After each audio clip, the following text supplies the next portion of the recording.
2024 புது வருஷம். ஸோ கண்டிப்பாக இந்த வருஷம் புது புது கண்டென்ட்டாக பண்ணணும்டா அப்படிங்கிறது தான் ஒரு ரெசல்யூஷனாகவே எடுத்தேன். அப்புறம் என்னாச்சு? அப்புறம் என்ன, ஒரு 4 நாளாக யோசிச்சு பார்த்தோம், ஒரு புது கண்டென்ட் கூட மாட்டலையா. சரி ஓகே, வழக்கம் போல சீரியல் ட்ரோலியே பண்ணிடுவோம்னு சொல்லிட்டு உங்க கமெண்ட் எல்லாம் வச்சு ஒரு கண்டென்ட் ரெடி பண்ணிட்டல. அப்படி துப்பிட்டு ரெடி ஆகிற வழியே பாருங்க. வாங்க வீடியோக்குள்ள போலாம். உள்ள வாங்க. வாங்க உள்ள போலாம். ஜேடி விஜய் அப்படிங்கிறவர் நம்மளுக்கு இமெயில் அனுப்பிச்சிருந்தாப்புல, ப்ரோ இந்த டேட்ல மிஸ்டர் மனைவி சீரியல்ல போய் பாருங்க, ஹார்ட் ஆபரேஷன் சீன், அது எவ்வளவு சீரியஸான சீன், அதை எடுத்து எவ்வளவு காமெடி பண்ணி வச்சிருக்காங்க பாருங்கன்றாரு. காமெடியா அப்படின்ட்டு போய் பார்த்தேன். இப்ப இமிடியேட்டா ஆபரேஷன் ஸ்டார்ட் பண்ண போறோம். அத இன்ஃபார்ம் பண்ண தான் வந்தேன். ஆபரேஷனுக்கு முன்னாடி சில விஷயங்கள்லாம் பேச வேண்டியிருக்கு. அதாவது இந்த புள்ளையோட பாய் ஃப்ரெண்ட் இறந்து போயிட்டாப்ல, அதே சமயத்துல ஹீரோக்கு ஹார்ட் தேவைப்படுது. சோ என்ன பண்ணலாம் அப்படின்னா, இந்த புள்ளையோட பாய் ஃப்ரெண்டோட ஹார்ட் எடுத்து இவருக்கு வச்சு காப்பாத்திரலாம் அப்படின்னு சொல்லிட்டு அந்த புள்ளைகிட்ட போய் கேட்கும்போது, எடுத்துக்கோங்க இதுல என்னங்க இருக்கு அப்படின்ற மாதிரி தாராளமா சொல்லிட்டாங்க. ஏன் இதை எடுத்து வைங்க டாக்டர்? என்னது? My God. சரின்னு ஓகே, இந்த புள்ள சொன்னதை நம்பி இவங்க எல்லாரும் போயிட்டு ஆபரேஷன் தான் ரெடி பண்ணி டாக்டர் வந்து சொல்றாப்ல, ஆபரேஷன் ரெடி பண்ணிடலாமா, ஆரம்பிச்சிடலாமா அப்படின்னு சொல்லி கேட்கும்போது, இருங்க எனக்கு சில கண்டிஷன்ஸ் இருக்கு அப்படின்னாங்க. என்னங்கடா ட்விஸ்ட் அடிக்கிறீங்க? கண்டிஷனா? ஏமா அந்த மனுஷனோட கண்டிஷன் சரியில்லாம இருக்கு, இந்த நேரத்துல என்ன கண்டிஷன் அப்படின்னு சொல்லி கேட்டதுக்கு, என் மகேஷோட ஹார்ட்ட உங்க பையனுக்கு கொடுக்கறதா நான் சொல்லிட்டேன், அதுக்கு பதிலா நீங்க என்ன தரேன்னு சொல்லவே இல்லை. என்ன வேணும்னு நீ தானமா கேட்டிருக்கணும். ஒன்னு அவங்க ஸ்டார்டிங்ல கேட்கும் போதே நான் கொடுக்குறேன், பட் எனக்கு சில கண்டிஷன்ஸ் இருக்கு, அது ஓகேனா கொடுக்குறேன்னு சொல்லி ஆரம்பத்திலே பேசிருக்கணும். இப்ப வந்து பேசிக்கிட்டு இருக்க. மறந்துட்டேன். காரு பங்களா எத்தனை கோடி வேணும்னு சொல்லு. எனக்கு அதெல்லாம் ஒண்ணு வேண்டாம். என்னடா இது, அதெல்லாம் வேணாமா?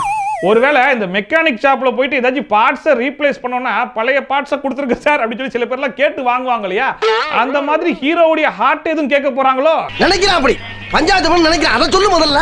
அதனால அவன் என்ன கேட்கிறான்னா, வேற என்னமா வேணும்? என் மகேஷோட இதயம் இன்னொரு உடம்புக்குள்ள வச்சு என்ன நேசிச்ச என்னோட இதயத்தை வேற ஒரு பொண்ணை நேசிக்க நான் விடவே மாட்டேன். பின்னாடி பிராம் பண்ற டயலாக கேட்டு சொல்ல சொல்ல சொல்றியே தவிர்த்து கடைசி வரைக்கும் என்ன சொல்ல வரன்றது தெளிவா சொல்ல மாட்டியே. இப்படி என்னதான் சொல்ல வர? அப்படி கேளு. சொல்லுடிய கருப்புட்டி தாங்கவே உம்மல குடுக்குற உம்மா. என் மகேஷோட இதயம் யார்கிட்ட இருக்க போதோ அவங்க எனக்கு மட்டுமே தான் சொந்தம். என்னது, ஹார்ட்ட கொடுத்து ஆளையே விலைக்கு வாங்குறீங்களா? கிழிஞ்சு போ. இது புதுசா இல்லடா, ஒரு தினுசா இருக்கு. அடே அவனுக்கு ஆல்ரெடி கல்யாணம் ஆயிடுச்சே, அது பரவாயில்லையா? விக்கி அஞ்சலியோட புருஷன். அது எனக்கு தெரியாது, அது என்னோட ஹார்ட். வேற யாரையும் நேசிக்க கூடாது. ஐயோ எப்படி வளர்த்திருக்காங்க. அதுவும் உனக்கு ஓகே தானே? பரவாயில்லையே. சரி, அது ஒரு பையனா இருக்க போய் சரியா போச்சு. இதுவே ஒரு பொண்ணா இருந்திருந்தா அதையும் புடிச்சு வச்சு குடும்பம் நடத்திருப்பியா?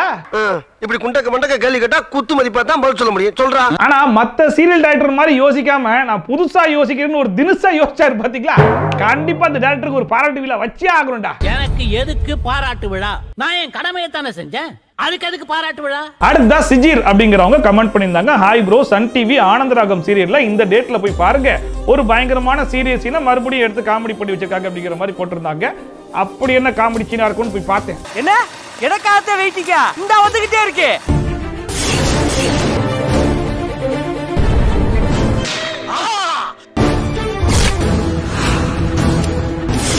இப்ப இவன் எதுக்கு ஃபர்ஸ்ட் அந்த பெட்ரோல் பாம்பை தூக்கி போட்டான், அதுக்கப்புறமா எதுக்கு அந்த லெட்டரை தூக்கி போட்டான்னு ஒன்னும் புரியலையே.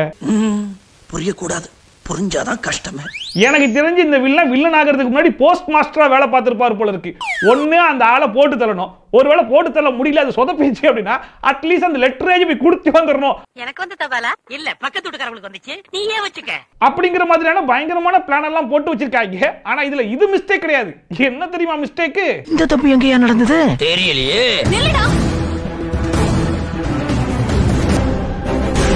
அத நீங்க பாத்தீங்களா? இல்லையா மச்சான், இல்லையா பாக்கலையா? அப்ப இன்னொரு முறை பாத்துருங்க. அப்ப ஆபரேட்டர் எஸ் இந்த சீன் இன்னொரு வாட்டி போடுமா? என்னன்னு தெரியலப்பா. இன்னும் கண்டுபிடிக்கலையா? சரி ஓகே, நானே சொல்லிடுறேன். அதாவது அந்த லேடி அங்க இருந்து நில்லுடான்னு கத்துறாங்க இல்லையா, அப்ப அவங்க எங்க நிக்கிறாங்க? அந்த பில்டிங் பக்கத்துல தானே நின்றாங்க. ஆனா இப்ப அவங்க எந்த சைடுல இருந்து ஓடி வந்து அந்த லெட்டரை எடுத்தாங்க? அந்த வில்லன் ஓடி போனா பாத்தீங்களா, அந்த சைடுல இருந்து தான் இவங்க ஓடி வந்து அந்த லெட்டர் எடுக்கிறாங்க. ஒருவேளை அந்த லெட்டரை தாண்டி ஓடி போய் அந்த வில்லன் இதுக்கப்புறம் போடுறதுக்காச்சும் வச்சிருக்கானா எதுவும் இல்லையான்றத கன்ஃபார்ம் பண்ணிக்கிட்டு அப்புறமா ஓடி வந்து லெட்டர் எடுத்து படிச்சிருப்பாங்களோ. அடுத்த மோகன்ராஜ் அப்படிங்கிறவர் நம்மளுக்கு கமெண்ட் பண்ணியிருந்தாரு, சன் டிவி சுந்தரி சீரியல்ல இந்த டேட்ல போய் பாருங்க, சண்டே 1 hour ஸ்பெஷல் எபிசோடு சொல்லி ஒன்னு போட்டுருந்தாங்க. அதுல ஸ்பெஷலா ஒரு படத்தை எடுத்து ரோஸ்ட் ஒன்னு போட்டு வச்சிருக்காங்க, அது என்னன்னு பாருங்கன்ற மாதிரி போட்டிருந்தாப்ல.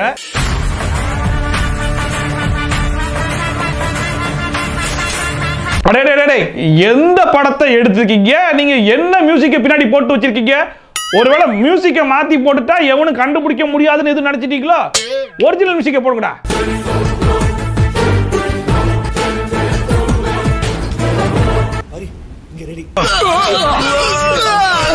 அந்த குழந்தையை தூக்குங்கடா.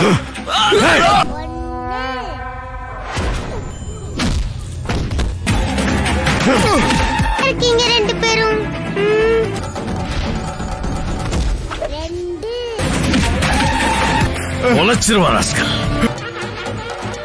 கண்ணை தரக்கூடாது. தாத்தா இன்னும் அகில கண்டுபிடிக்கலையா? 8 அங்கிளும் ஒழிஞ்சிட்டாங்களா? வீரம் படத்துல வந்து அந்த அட்டகாசமான சீனை அப்படியே எடுத்து அதுல சில ஆல்டரேஷன்லாம் பண்றேன் அப்படிங்கிற பேர்ல ஃபர்ஸ்டா மியூசிக்கை மாத்தி போட்டு அண்ட் அதுக்கப்புறமா அதே கண்ணாமூச்சி கேம் தான், அதுல அங்க கவுண்டிங் மட்டும் தானே பண்ணுவாங்க, இங்க கவுண்டிங் இல்லாம கேமுக்குள்ளேயே விட்டுறேன் அப்படிங்கிற மாதிரி எக்கச்சக்கமான ஆல்டரேஷன்லாம் பண்ணி நம்மளையே பயங்கரமா கன்ஃபியூஸ் ஆக வச்சுட்டாங்கன்னா பாத்துக்கோங்களேன். கன்ஃபியூஸ் பண்ணி விட்டோம்ல, இனி ஊருக்கு போய் சேர வரைக்கும் நாம யாரு என்னன்னு மண்டை பிச்சை போகல, அது ஒரு ஆனந்தம். அடுத்த ஜெயசூர்யா ஜெயசங்கர் அப்படிங்கிறவர் நம்மளுக்கு ஒரு இமெயில் அனுப்பிச்சிருந்தாரு, hi bro, Sun TV Sundari சீரியல்ல இந்த டேட் இந்த எபிசோட போய் பாருங்க, அதுல ஒரு படத்தை எடுத்து காப்பி பண்ணி வச்சிருக்காங்க அப்படிங்கிற மாதிரி போட்டிருந்தாப்புல நானும் போய் பார்த்தேன்.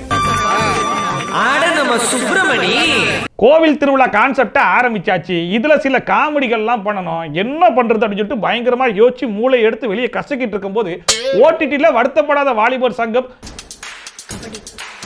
இந்த மாதிரி படத்தெல்லாம் போட்டு பார்த்திருப்பாரு போல இருக்கு. கணநேரத்தில் என் ஞானத்தில் உதயமானது இந்த ஓவியம்.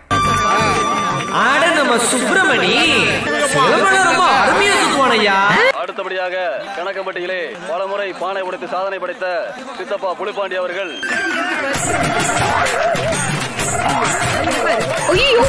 சிலம்பாட்ட வீரரும் கூட அந்த புலி இப்பொழுது பானை உடைப்பதை கண்கொள்ளா காட்சி பார்க்க சிலம்பெல்லாம் அருமையா சுத்துவாருன்னு 2 சுத்து சுத்துனதுக்கு மயங்கி வந்துட்டாப்ல. இப்படியே சுத்துடுவீங்க, கீழே உசுருக்க மாதிரி அவரை எப்படி 2 படத்தையும் எடுத்து ஒரே மிக்சியில போட்டு நல்லா மைய அரைச்சி அதுல வடை சுட்டிருந்தா எவ்வளவு டேஸ்டா இருக்குமோ அந்த மாதிரி சுட்டுக்காப்லையா இல்லையா? என்ன பங்கு மாட்டிக்கிட்ட பங்கு. இந்த விஷயத்தை யார்கிட்ட சொல்ல போல இருக்கு. நமக்குள்ளே இருக்கு. அடுத்த மாரி அப்படிங்கிறவங்க நம்மளுக்கு ஒரு இமெயில் அனுப்பிச்சிருந்தாங்க, ப்ரோ சன் டிவில சிங்கப்பெண்ணை சீரியல்ல இந்த டேட்ல இந்த எபிசோட்ல போய் பாருங்க, வீடியோ ஒன்னு எடுக்கிறாங்க, அது தெரியாம எடுக்கிறாங்க, அந்த வீடியோவை போட்டு காமிக்கும் போது அதோட நிலைமை எப்படி இருக்குதுன்னு பாருங்கன்ற மாதிரி சொல்லியிருந்தாங்க. வீடியோ தான் இவங்க அருமையா எடுப்பாங்களே, வழக்கமா நம்மளுக்கு வீடியோ கண்டென்ட் தானே அதிகமா கொடுப்பாங்கன்ற ஒரு எக்ஸ்பெக்டேஷனோட தான் போய் பார்த்தேன். நீங்க எல்லாம் எதுக்கு அரசியலுக்கு வந்த? அதாவது இப்ப மேடம் என்ன பண்ணிட்டு இருக்காங்க அப்படின்னா, ஒளிஞ்சிருந்து ஒரு வீடியோ எடுத்துருக்காங்களாம், அதுவும் எப்படி பப்பர பேன் கதவுக்கு முன்னாடியே நின்று யாருக்கும் தெரியாத அளவுக்கு ரொம்ப சீரியஸா அந்த வீடியோ எடுத்துருக்காங்களா. அங்க இருக்கிற எவனுமே மேடம பார்க்கவே முடியல, பாத்துக்கோங்களேன். எல்லாம் நம்ம ஆளுங்க தான், ஒளிஞ்சிருக்க லட்சணம் அந்த மாதிரி. அந்த ஃபேக்டரிக்கு எதிரா எத்தனை பேர் வந்தாலும் கொன்னு குவிப்பேண்டே. சரி, அதை கூட விட்டுருங்க. இந்த சைட்ல இருந்து ஒரு வீடியோ எடுத்துருக்காங்க அப்படின்னா அந்த வீடியோ ஃபுட்டேஜ் எப்படி வரணும், நல்ல ஒயிட் ஆங்கிள் அந்த தாத்தா மூஞ்சி தெரியற மாதிரி தான் வந்திருக்கணும். ஆக்சுவலா அந்த ஃபுட்டேஜை வேற ஒருத்தங்க கிட்ட போட்டு காமிக்கும் போது அது எப்படி திரும்ப வந்திருக்கு.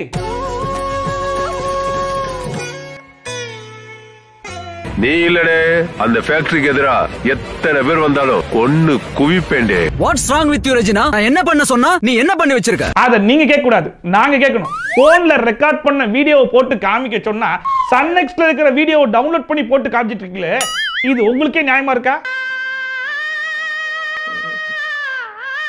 அடுத்த கலை யாதவ் அப்படிங்கிறவங்க நம்மளுக்கு ஒரு இமெயில் அனுப்பிச்சிருக்காங்க, ஜி தமிழ் மாரி சீரியல்ல இந்த டேட்ல போய் பாருங்க, ஒரு படத்துல இருந்து ஒரு சீனை எடுத்து பயங்கரமாலாம் பண்ணி வச்சிருக்காங்க அப்படிங்கிற மாதிரி போட்டிருக்காங்க.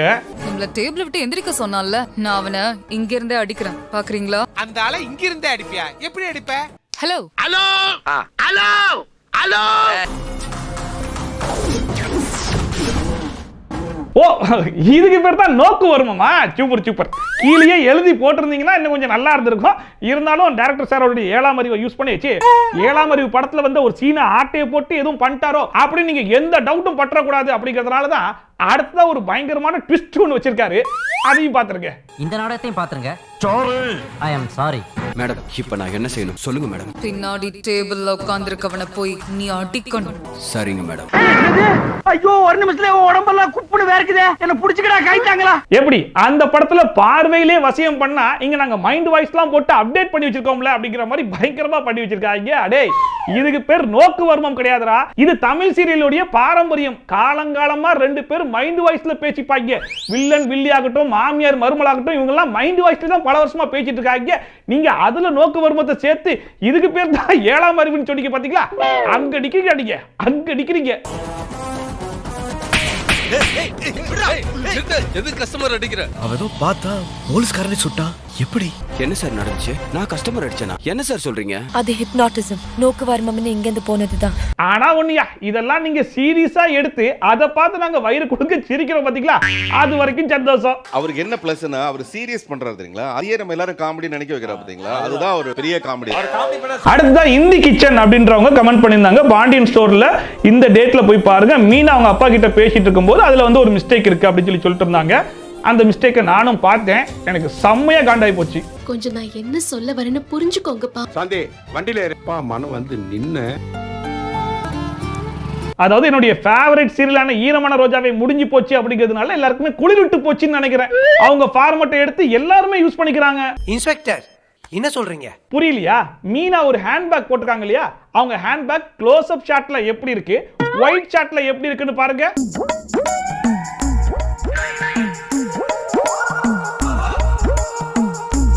பாத்தீங்களா? ரைட்லயும் லெஃப்ட்லயும் மாறி மாறி வருதா? இந்த மாதிரி எடுக்கிறதெல்லாம் ஈரமான ரோஜாவை தான் எக்ஸ்பர்ட்டே. பட் இருந்தாலும் என்ன பண்றது, அவங்க இல்லையே. அதனால இவங்க களத்துல இறங்கிட்டாங்க போல. பழைய தாச மறந்துட்டியா? சோ அவ்வளவுதான் இன்னைக்கு வீடியோஸ். இன்னைக்கு வீடியோ பார்த்து நீங்க கொஞ்சமா சிரிச்சிருப்பீங்க நம்புறேன். ஒருவேளை சிரிச்சிருந்தீங்கன்னா அதை மறக்காம கமெண்ட் செக்ஷன்ல சொல்லுங்க. இதே மாதிரி ட்ரோல்ஸ் அண்ட் ரிவ்யூஸ்லாம் கண்டிப்பா பார்க்கணும்னு நினைச்சீங்கன்னா மறக்காம சப்ஸ்கிரைப் பண்ணிட்டு பக்கத்துல இருக்க பெல் ஐகானை டான் தட்டி விட்டீங்கன்னா நான் போடுற வீடியோ நோட்டிபிகேஷன்லாம் டான் வந்து சேர்ந்துரும். சோ மீண்டும் இதே மாதிரி சூப்பரான வீடியோட, சூப்பரான ரிவ்யூவோட, சூப்பரான ட்ரோலோட வந்து சந்திக்கலாம். Bye from Shappy. Tata bye and take care.